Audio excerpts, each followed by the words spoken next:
late ka na.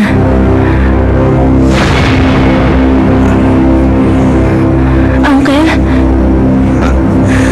Bakit nandito ka?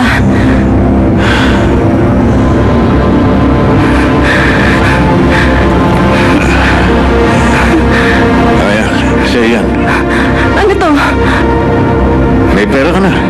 Kaya pwede ka nang magubad. Bastos ka talaga!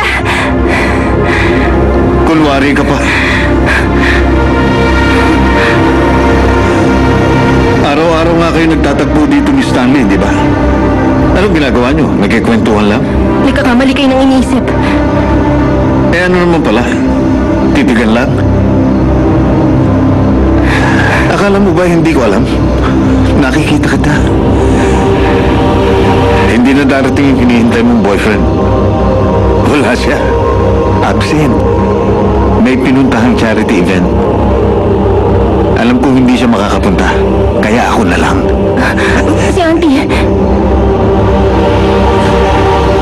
Nasa dancing class na. Tayo lang ang nandito. Wala nang iba.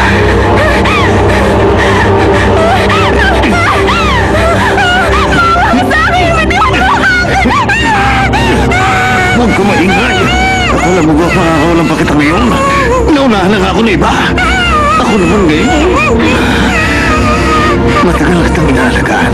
Kaya dapat lang pakinabangan na kita. Inalabang ko pa. Gusto mo makawala. Gusto mo si Stanley kasi maraming pera yun, no? Hindi ba tuntunin mo ko, anak? Pag-iusap ako sa rin mo ko! Tumahan ka na. Kakagigil ko. Magtiwala ka na sa akin. Tama na. Huwag ka na umiyak. Aalagaan kita. Hindi kita sasaktan. Kapag pumayag ka sa gusto ko, pati auntie mo, aalagaan ko rin ang mabuti. Ha? Anong ginagawa niyo?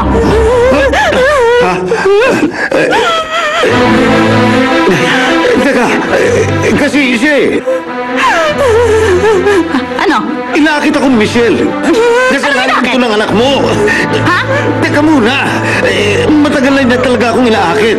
Sabi niya, bigyan ko siya ng pera. Pwede na kami. Tingnan mo. Eto, tingnan mo. O, ayan o. Nagkalat pa nga yung pera. Ayan ang buhay ba? Ito nga o. Ayan o. Bakit, Michelle? Ha? Ang dami namang lalaki dito na walang sabit. Bakit ba dyan sa uncle mo? Ha? Auntie, nagkakamali ka. Si uncle po. Ano siya? Huwag ka na magsalita! Sinungaling ka! Hindi niya gagawin yon! Anong klaseng auntie ka? Nakita mo yung ginagawa niya kay Michelle tapos magagalitan mo! Kasi hindi mo siya tunay na anak, kaya wala kang pakialam! Pauwiin mo na sila. Sabi ng security guard, wala na yung camera. Babalik ako dito bukas para maningil. Babalik Sandali! ako. Aalis na po ako. Natatakot na po ako. Ilang beses na akong pinagtataka hanggang sa sinungaling ka! Ka rin. Naisip mo pa rin si Dido